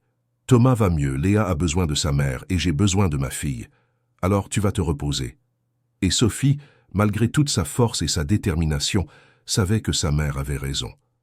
Elle commença à accepter plus d'aide, à partager davantage les responsabilités, à permettre aux autres de s'occuper aussi de Thomas. Ce fut Michel qui apporta la nouvelle de la vente de son appartement. « J'ai obtenu un bon prix, » dit-il en tendant un chèque à Sophie. « Je veux que tu utilises cela pour payer les dettes de l'hôpital, les traitements. Ce qui reste, garde-le pour les urgences. » Sophie regarda le chèque et sentit les larmes monter. « Michel, je ne peux pas accepter ça, c'est trop d'argent. »« Tu peux et tu vas l'accepter. C'est le moins que je puisse faire. Vous m'avez accueilli quand je ne le méritais pas. Vous m'avez donné une seconde chance d'être père et maintenant grand-père. Laisse-moi aider. S'il te plaît. » Thomas, qui observait la conversation depuis son fauteuil, parla d'une voix ferme. « Accepte, Sophie. Et merci, papa. Pour tout. » Avec l'argent de Michel, les dettes furent payées. Pour la première fois depuis des mois, Sophie parvint à dormir toute une nuit sans se réveiller inquiète des factures. 5 mois après l'accident, Thomas fit ses premiers pas sans soutien. Ce fut un moment simple mais profondément significatif. Ils étaient dans le salon, Nicolas venait de partir après une séance particulièrement intense, et Léa aidait sa grand-mère dans la cuisine. Thomas était assis dans son fauteuil roulant, quand soudain, il décida d'essayer.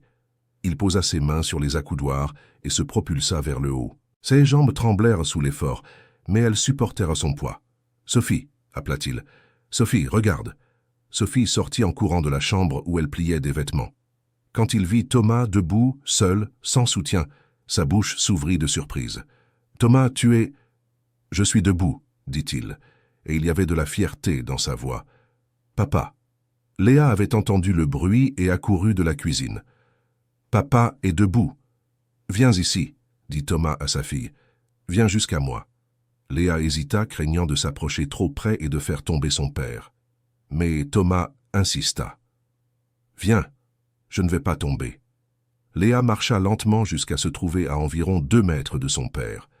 Thomas la regarda, respira profondément et fit un pas, juste un pas, mais ce fut sans soutien, sans aide. Puis il en fit un autre, et un autre, 4 pas au total, avant que ses jambes ne commencent à flancher. Mais ce furent 4 pas qui le menèrent jusqu'à Léa. Il tendit les bras et la petite fille sauta dedans, et Thomas la serra contre lui, maintenant difficilement son équilibre, mais y parvenant. « Je t'aime, ma guerrière, » dit-il, sa voix brisée par l'émotion. « Merci de ne jamais avoir abandonné. »« Je me battrai toujours pour toi, papa, » répondit Léa, étreignant son père avec force. « Toujours. » Sophie observait la scène, des larmes coulant librement sur son visage. Monique et Michel étaient venus voir ce qu'était toute cette agitation et regardaient maintenant eux aussi les yeux embués. Ce fut un moment parfait, un moment de triomphe, d'amour, de famille réunie contre toute attente. Mais la vie, comme toujours, réservait d'autres surprises. 2 semaines après ses premiers pas, alors que Thomas progressait bien et que la famille commençait à discuter d'un possible retour à la maison, Léa commença à se sentir mal. Cela commença par un simple mal de tête. Léa se plaignit pendant le petit déjeuner avant l'école. « J'ai mal à la tête, maman. » Sophie toucha le front de sa fille, mais il n'y avait pas de fièvre. « Tu as bien dormi, ma chérie ?»« Je crois que oui, mais j'ai très mal à la tête. Prends un médicament, et si ça ne passe pas, tu préviens la maîtresse, d'accord ? Mamie viendra te chercher plus tôt. » Mais lorsque Monique alla chercher Léa à l'école à 11 heures du matin, elle trouva la petite fille à l'infirmerie, pâle et souffrante. « Elle a vomi pendant le cours d'éducation physique », expliqua l'enseignante. « Et elle se plaint beaucoup de la tête. » Monique ramena immédiatement Léa à la maison et appela Sophie. « Ma fille, Léa ne va pas bien.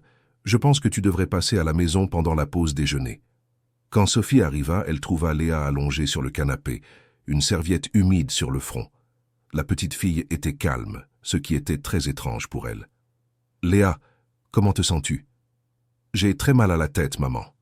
Et j'ai eu des vertiges à l'école. » Sophie sentit une oppression dans sa poitrine. Elle emmena Léa chez le médecin le même après-midi. Le pédiatre examina la petite fille, posa quelques questions et prescrivit un analgésique plus fort. « C'est probablement juste une migraine, » dit-il. Les enfants peuvent avoir des migraines, surtout s'ils sont stressés. Et Léa a traversé beaucoup de stress ces derniers mois avec la situation de son père. Cela faisait sens. Sophie accepta l'explication et ramena Léa à la maison avec le médicament. Mais les jours suivants n'apportèrent aucune amélioration. Léa continua à avoir de fortes migraines, était plus fatiguée que d'habitude et commença à avoir des épisodes de vertige. Thomas, qui retrouvait rapidement ses forces et pouvait déjà marcher avec une canne, s'inquiétait en observant sa fille. « Elle ne va pas bien, Sophie, » dit-il. « Ce n'est pas qu'un mal de tête. Le médecin a dit que c'était une migraine due au stress. Et si ce n'était pas ça? Et si c'était plus grave ?» Sophie ne voulait pas envisager cette possibilité. Pas après tout ce qu'ils avaient traversé. Léa devait aller bien. Ce ne pouvait être qu'une migraine. Mais lorsque Léa s'évanouit pendant le dîner une semaine plus tard, tombant de sa chaise et se cognant la tête sur la table, Sophie sut qu'elle ne pouvait plus ignorer la situation. Ils se rendirent à l'hôpital, ironiquement le même hôpital où Thomas avait été hospitalisé. Cette fois, c'était Léa qui était examinée, emmenée pour des scanners et des IRM. L'attente des résultats fut angoissante. Sophie arpentait le couloir de long en large, tandis que Thomas, encore en difficulté pour bouger, était assis, serrant fermement sa canne. Michel était avec eux, ayant couru à l'hôpital dès qu'il avait reçu l'appel. Monique était restée à la maison, mais téléphonait toutes les 5 minutes pour avoir des nouvelles. Ce fut la docteure Isabelle qui apparut. Elle avait entendu que Léa avait été admise et était venue vérifier. « Sophie, Thomas » les salua-t-elle. « Comment va Léa ?»« Nous ne savons pas encore, » dit Sophie, la voix tendue. « Nous attendons les résultats des examens. » La docteure Isabelle hocha la tête et partit chercher le médecin responsable. Elle revint 20 minutes plus tard avec une expression sérieuse.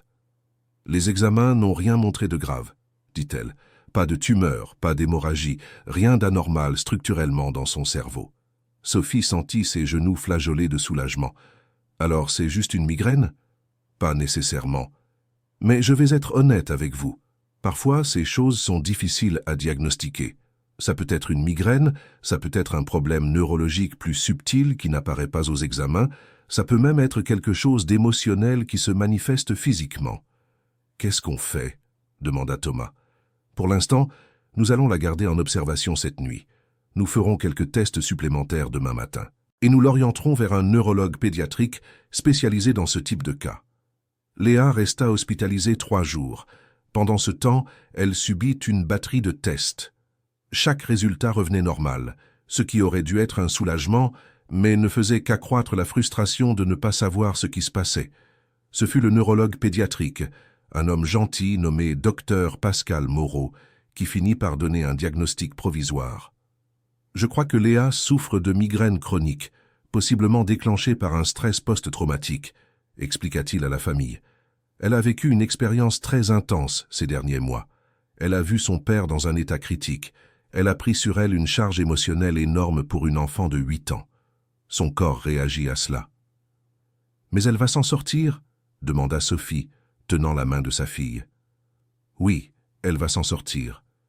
Mais cela prendra du temps. Nous aurons besoin de médicaments pour contrôler les migraines et je recommande vivement qu'elle commence à voir un psychologue. Elle doit digérer tout ce qui s'est passé. » Léa, qui était restée silencieuse pendant la conversation, prit finalement la parole. « J'essayais juste d'aider papa. »« Et tu as aidé, » dit le docteur Moreau, s'agenouillant près de son lit. « Tu as été incroyable. Mais maintenant, c'est au tour des autres de t'aider, d'accord ?» Léa regarda ses parents et acquiesça. Le retour à la maison fut plus sombre cette fois. Thomas, qui s'était tant concentré sur sa propre guérison, se sentait maintenant coupable. « C'est de ma faute, » dit-il à Sophie ce soir-là. « Elle en est arrivée là à cause de moi. »« Ce n'est pas de ta faute, » rétorqua Sophie fermement. « C'était un accident. Et Léa a fait ce qu'elle a fait parce qu'elle t'aime, pas parce qu'elle y était obligée. Mais j'aurais dû remarquer le stress qu'elle subissait. J'aurais dû... » Thomas, personne n'aurait pu prévoir cela. Et maintenant, nous savons ce que c'est, nous savons comment le traiter. Léa ira bien. Et Léa s'en sortit, lentement, avec le bon traitement et des séances régulières avec une psychologue spécialisée dans les traumatismes infantiles. Ses maux de tête devinrent moins fréquents et moins intense. La psychologue, une femme douce nommée Sandrine, aida Léa à assimiler tout ce qui s'était passé. Les séances n'étaient pas faciles. Léa devait revivre de nombreux moments douloureux, admettre des peurs qu'elle avait cachées, même à elle-même. J'avais peur que si j'arrêtais de parler à papa, même une seconde, il s'en aille, avoua Léa pendant une séance, en présence de Sophie. Je pensais que si je n'étais pas là, il n'aurait pas de raison de revenir. Et c'était un très lourd fardeau à porter pour toi, dit Sandrine avec douceur. Tu es une petite fille de 8 ans, Léa. Ce n'est pas ta responsabilité de ramener ton père. Le fait que tu aies aidé est merveilleux, mais ce n'était pas ton devoir. Mais je voulais aider, j'aime mon papa. Je sais que tu l'aimes, et ton père le sait aussi. Mais maintenant, tu dois laisser les adultes s'occuper des affaires d'adultes. Tu peux simplement être une petite fille de 8 ans qui aime son père. Tu n'as pas besoin d'être la sauveuse. C'étaient des conversations difficiles, mais nécessaires. Léa apprenait peu à peu à séparer l'amour qu'elle éprouvait pour son père de la responsabilité qu'elle s'était imposée de le sauver. Thomas participa également à quelques séances. Sandrine aida le père et la fille à avoir des conversations honnêtes sur ce que chacun avait ressenti pendant ces mois difficiles. « J'avais tellement peur, papa, » dit Léa lors d'une de ces séances. « Les médecins disaient que tu n'allais pas te réveiller, et je ne savais pas quoi faire. Alors j'ai pensé que, si je te parlais beaucoup, si je te rappelais toutes les bonnes choses, tu voudrais revenir. » Thomas, les larmes aux yeux, attira sa fille dans ses bras. « Et ça a fonctionné, ma belle. Ça a fonctionné, mais tu sais quoi? Tu n'as pas à te sentir responsable de ça. Je suis revenu parce que mon corps a lutté, parce que les médecins ont pris soin de moi, parce que j'ai eu de la chance. Tes conversations m'ont aidé, c'est vrai, mais ce n'était pas ta responsabilité de me ramener. Mais je voulais être ta raison de revenir. Tu as toujours été ma raison, Léa, toi et ta mère, depuis le jour où vous êtes entrée dans ma vie. Mais ça ne veut pas dire que tu devais me sauver. Les enfants n'ont pas à sauver leurs parents. Ce sont les parents qui doivent s'occuper des enfants. » Ce fut un moment de guérison, pas seulement pour Léa, mais pour toute la famille. Les mois continuaient de passer. L'été arriva, apportant des journées chaudes et longues. Thomas continuait de s'améliorer, ses forces revenant progressivement. Il ne pouvait toujours pas reprendre le travail. Le travail physique intense d'électricien dépassait encore ses capacités. Mais il commença à aider Laurent à distance, donnant des conseils par téléphone, aidant à résoudre des problèmes techniques. « C'est différent, dit-il à Sophie. Ce n'est pas la même chose que d'être là, de faire le travail de mes propres mains. Mais au moins, je me rends utile. »« Tu as toujours été utile, mon amour, » répondit Sophie. « Même quand tu étais alité, tu nous donnais une raison de continuer. » Léa était revenue à sa vie normale d'enfant. Ses maux de tête avaient considérablement diminué, n'apparaissant qu'occasionnellement. Elle avait recommencé à jouer avec ses amis, à se soucier de choses d'enfant comme les contrôles à l'école et quoi porter aux fêtes. Mais il y avait désormais en elle une maturité qui n'était pas là avant. Une compréhension profonde que la vie était fragile, que les personnes que nous aimons pouvaient nous être enlevées sans avertissement, que chaque moment ensemble était précieux. Michel avait acheté une petite maison à 3 rues de chez Monique. Il était assez prêt pour rendre visite tous les jours, tout en laissant à la famille l'espace nécessaire pour sa propre dynamique. « J'aime être prêt, » expliqua-t-il. « Mais vous avez besoin d'espace aussi. Vous devez être une famille sans que le vieux soit toujours dans le chemin. »« Tu n'es pas dans le chemin, papa, » dit Thomas. « Tu fais partie de la famille maintenant, pour de vrai. » Et c'était vrai. Michel était devenu une présence constante et bienvenue. Il allait chercher Léa à l'école quand Sophie ne pouvait pas, apprenait à sa petite fille à pêcher le week-end, racontait des histoires de famille qu'elle n'avait jamais entendues. La relation entre Michel et Thomas s'était complètement transformée. Il n'y avait plus de tension entre eux, seulement de l'amour et du respect mutuel. Ils avaient gâché des années par orgueil, mais maintenant, ils chérissaient chaque moment ensemble. Ce fut vers la fin de l'été que Thomas prit une décision importante. Il était assez fort pour marcher sans canne maintenant, bien qu'il se fatigue encore facilement, mais il sentait qu'il était temps de franchir l'étape suivante. « Je veux reprendre le travail », annonça-t-il pendant le dîner en famille chez Monique. Tout le monde cessa de manger et le regarda. « Tu es sûr d'être prêt ?» demanda Sophie. « Je le suis. Pas complètement, pas encore sur le terrain. Mais Laurent a dit que je pouvais commencer par des tâches plus légères. Des petites maintenances, des consultations sur place, des choses qui ne demandent pas trop d'efforts physiques. « Et qu'a dit le médecin ?» demanda Monique. Nicolas a dit que tout allait bien, à condition que je ne force pas trop. Et je ne forcerai pas. Mais j'ai besoin de faire ça, vous comprenez? J'ai besoin de me sentir productif à nouveau. J'ai besoin de redevenir moi-même. Tu as toujours été toi-même, papa, dit Léa, que tu travailles ou non. Je sais, ma chérie, mais pour moi, travailler est important. Cela fait partie de qui je suis. Sophie regarda son mari longuement, puis sourit. Alors, faisons cela. Mais doucement, d'accord? Sans précipitation. Sans précipitation, approuva Thomas. 2 semaines plus tard, Thomas reprit le travail. Ce fut émouvant pour lui de remettre son uniforme, de reprendre ses outils. Laurent avait arrangé une tâche simple pour le premier jour, vérifier l'installation électrique d'une petite maison. « Rien de compliqué, » dit Laurent. « Juste une vérification de routine. » Parfait pour reprendre doucement. Thomas accepta le travail avec gratitude. Quand il arriva à la maison à inspecter, il ressentit un mélange de nervosité et d'excitation. Serait-il capable de le faire? Son corps allait-il coopérer? Mais dès qu'il commença à travailler, vérifiant les connexions, testant les circuits, ce fut comme s'il n'avait jamais arrêté. Ses doigts bougeaient avec la même habileté qu'avant. Son esprit traitait les problèmes techniques avec facilité. Cela prit plus de temps qu'avant l'accident. Il dut faire plusieurs pauses pour se reposer, mais il termina le travail et le fit bien. Quand il rentra chez lui ce soir-là, il était épuisé mais heureux. « Comment ça s'est passé ?» demanda Sophie avec impatience.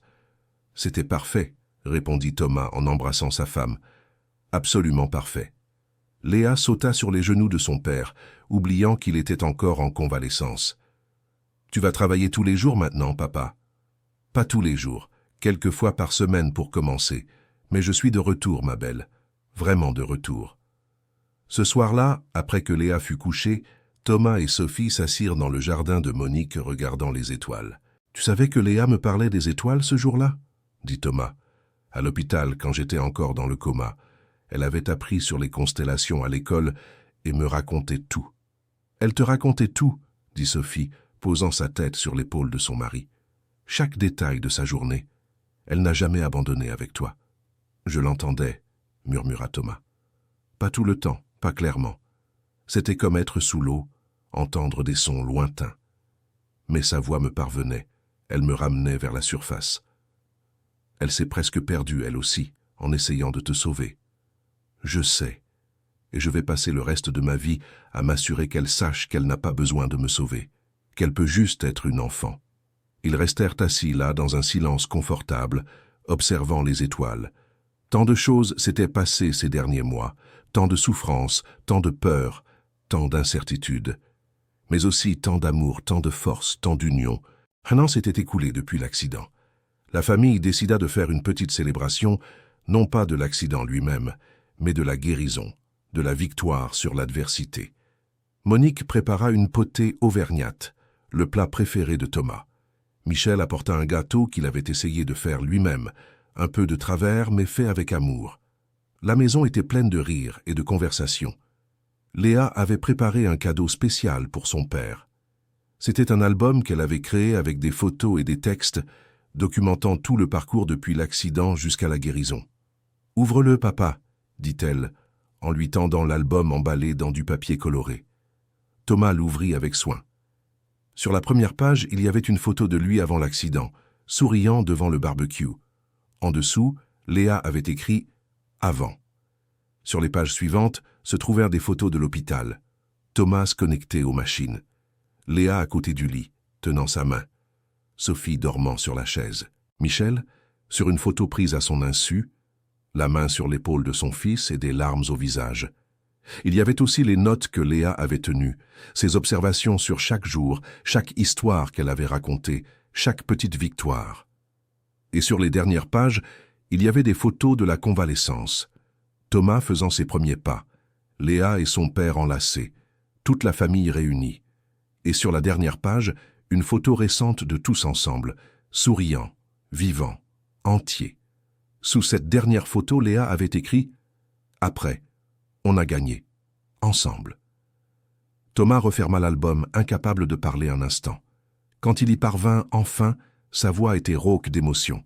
« Merci, ma guerrière. C'est le plus beau cadeau que je puisse recevoir.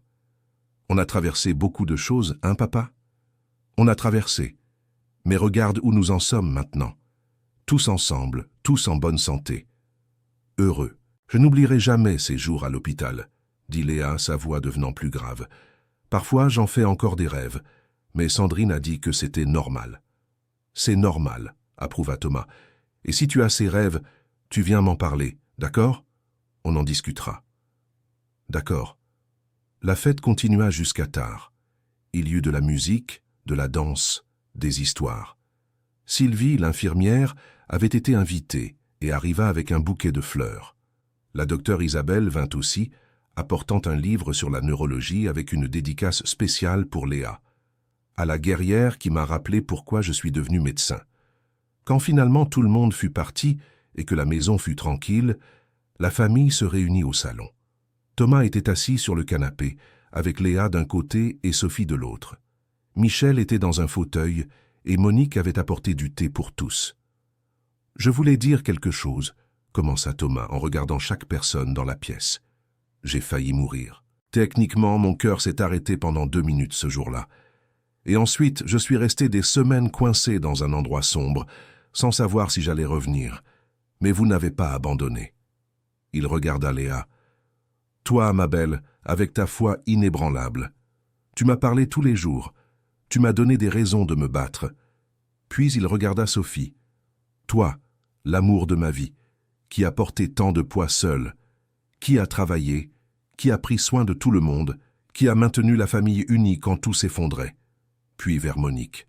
« Madame Monique, qui nous a ouvert sa maison, qui a pris soin de moi comme si j'étais son propre fils. » Et enfin vers Michel. « Et papa, tu es revenu. Après toutes ces années, tu es revenu. Et pas seulement revenu, tu es resté. Tu m'as montré qu'il n'est jamais trop tard pour réparer ses erreurs, pour redevenir une famille. » Michel essuya discrètement une larme au coin de son œil. « Je voulais juste dire, poursuivit Thomas, que je suis l'homme le plus chanceux du monde. Pas d'avoir survécu à l'accident, mais de vous avoir. D'avoir une famille qui se bat, qui aime, qui n'abandonne pas. »« On est chanceux de t'avoir aussi, papa, » dit Léa, « et on se battra toujours les uns pour les autres. C'est ce que les familles font. »« C'est exactement ce que les familles font, » approuva Sophie en embrassant le sommet de la tête de sa fille. La soirée se termina avec tout le monde réuni, parlant doucement, partageant des souvenirs et faisant des projets pour l'avenir. Ce n'était pas un avenir parfait qui les attendait. Il y avait encore des défis à relever, des factures à payer, des jours difficiles à l'horizon, mais ils les affronteraient ensemble, en famille, en survivants, en vainqueurs. Quand Léa alla finalement se coucher cette nuit-là, elle s'arrêta à la porte de sa chambre et regarda en arrière, vers ses parents assis sur le canapé, conversant à voix basse. « Maman, papa !» appela-t-elle. Ils tournèrent les yeux vers leur fille. « Je vous aime, beaucoup, et je suis heureuse qu'on n'ait pas abandonné. »« Nous aussi, ma chérie, » dit Thomas. « Nous aussi. » Léa sourit et se rendit dans sa chambre. Elle s'allongea sur son lit, serrant contre elle l'ours en peluche que son père lui avait offert quand elle était petite. Elle regarda le plafond, repensant à tout ce qui s'était passé cette dernière année. Ça avait été difficile, ça avait été effrayant, ça avait été parfois presque impossible, mais ils y étaient arrivés. Ils avaient lutté contre toute attente et avaient vaincu. Et tandis qu'elle fermait les yeux pour s'endormir, Léa se fit une promesse silencieuse.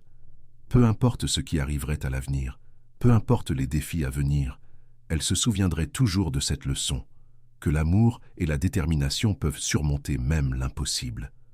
Que les familles qui s'aiment vraiment n'abandonnent jamais les unes sur les autres. Et que parfois, seulement parfois, les miracles se produisent non pas parce que nous les attendons, mais parce que nous nous battons pour eux avec chaque fibre de notre être. Fin de l'histoire. Maintenant, dites-nous ce que vous avez pensé de cette histoire. D'où nous regardez-vous? Qu'avez-vous pensé du courage de la petite Léa et de la force de cette famille qui n'a jamais abandonné? Laissez votre avis dans les commentaires avec des mots sincères. Votre participation est très importante pour nous. N'oubliez pas de laisser votre like et surtout, de vous abonner à la chaîne pour ne pas manquer d'autres histoires émouvantes comme celle-ci.